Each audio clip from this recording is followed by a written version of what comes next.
Salut, ici Axel, j'espère que tu vas bien, je te souhaite la bienvenue dans ce nouvel épisode.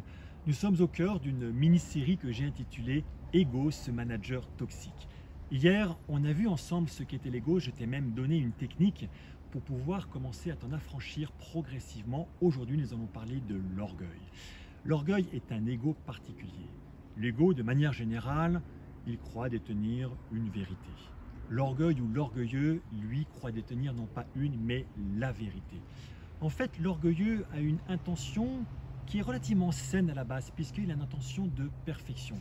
À ce tout petit point de détail, mais qui a une importance, c'est que la perfection, dans ce monde matériel créé de toutes pièces par l'homme, n'existe pas. Le monde dans lequel on vit aujourd'hui, le système, l'organisation, les lois, ne sont que des pures inventions de l'énergie mentale de l'homme. La perfection n'est pas de ce monde-là. Mais l'orgueilleux ne le sait pas. Alors, il va poursuivre sa quête, et sa quête, c'est de vouloir imposer sa vérité au monde entier. Alors, il va chercher à changer les autres. Il va fuir toute contradiction. Il va fuir toute discussion. À quoi bon discuter puisque c'est moi qui ai la vérité? Tu le sais, hier on l'a vu, l'ego est un masque de peur. La peur de l'orgueilleux, c'est la peur du rejet. Alors il a cette quête de perfection et en voulant diffuser, en voulant aller semer cette perfection pour pouvoir éviter d'être rejeté, pour pouvoir être accepté par les autres, il va se passer l'effet exactement inverse. Qui a envie d'être changé? Qui a envie d'être avec quelqu'un avec lequel on ne peut pas discuter? Très peu de personnes. Alors l'orgueilleux croit qu'il a du monde autour de lui, mais en fait ce sont des amis qui sont souvent là par peur ou par crainte, et à l'extrême l'orgueilleux est effectivement rejeté et il va finir par se retrouver seul. Alors tu vas me dire, qu'est-ce qu'on fait de tout ça? Qu'est-ce que c'est que l'opposé de l'orgueil? L'opposé de l'orgueil, c'est l'humilité. Qu'est-ce que l'humilité? L'humilité, c'est reconnaître que les autres sont tout aussi parfaits que nous. On est dans une relation d'adulte à adulte. Il n'y a pas celui qui est à un état au-dessus, qui a une position beaucoup plus haute, qui est le cas de l'orgueilleux, et les autres, une relation de parent-enfant.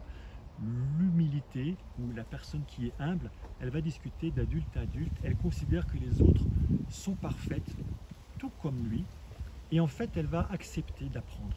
Il n'y a pas cette notion de jalousie, il n'y a pas cette notion d'envie. Ça, c'est l'humilité. Alors, l'orgueilleux, il va avoir de l'hypocrisie, il veut du pouvoir, il veut de la vanité. Alors tu vas avoir cet homme ordinaire qui va vouloir se faire passer pour grand. Lui, c'est un vaniteux. Puis à l'inverse, tu as l'homme grand qui va vouloir se faire passer pour ordinaire. C'est de la fausse humilité. Dans un cas comme dans l'autre, ça cache une peur. Alors tu vas me dire, qu'est-ce qu'on fait face à des personnes orgueilleuses? La première chose, c'est qu'une personne orgueilleuse a ce besoin de base, c'est que l'on reconnaisse ses opinions. Sa vérité, elle a besoin qu'on la reconnaisse. Alors tu le sais, ce à quoi je résiste persiste. On ne va pas résister à un orgueilleux.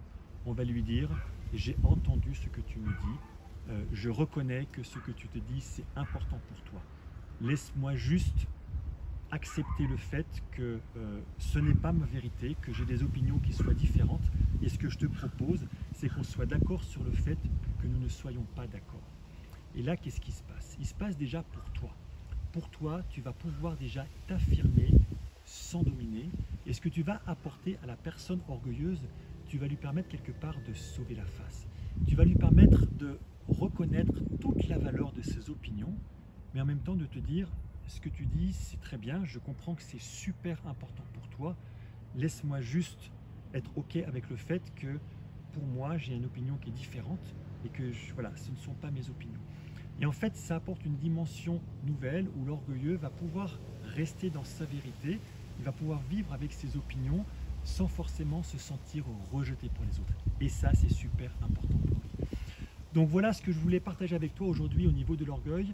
Demain, je te présenterai une technique qui est redoutable pour pouvoir sortir de l'orgueil.